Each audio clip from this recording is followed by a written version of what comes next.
Lucas trudged heavily along the narrow path leading up to the temple on the mountaintop.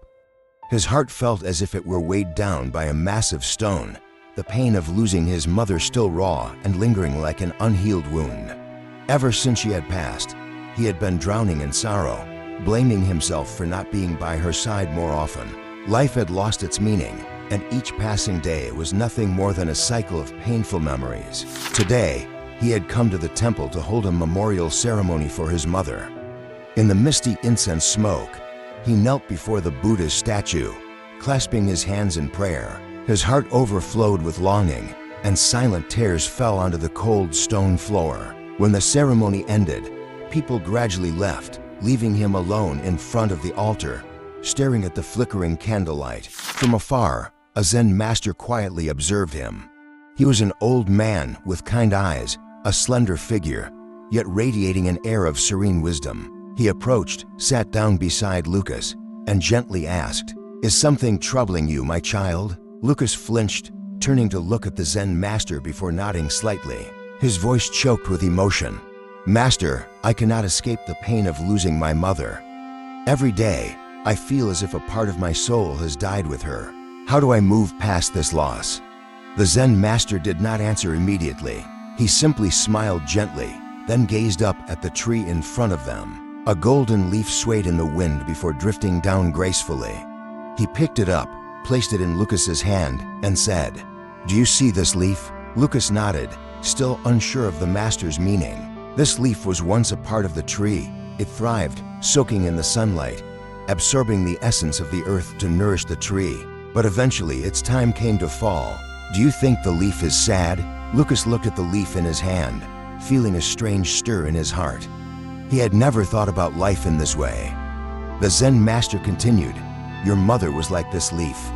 She lived a full life, loving you, nurturing you, and guiding you to grow. But life moves in cycles. When the time comes, people must depart, just as this leaf detaches from its branch. What matters is not sorrow or regret, but whether you cherish the time you had with her." Tears welled up in Lucas's eyes. He remembered the days of his childhood, his mother gently holding his hand as she walked him to school. The evenings they spent talking by the fire. But as he grew older, he became consumed with work, visiting home less and less.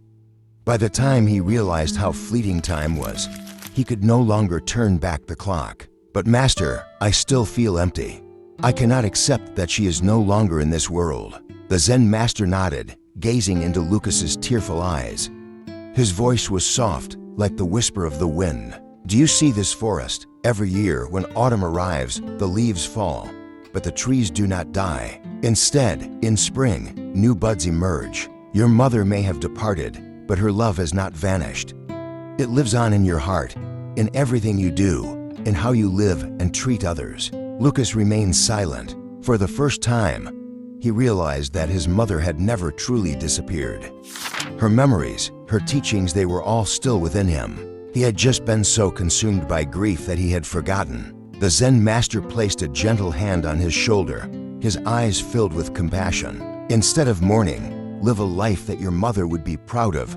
Spread the love she gave you to others. That is how you keep her with you forever." Lucas looked down at the leaf in his hand, his heart lighter than ever. Slowly, he stood up and bowed deeply to the Zen master in gratitude.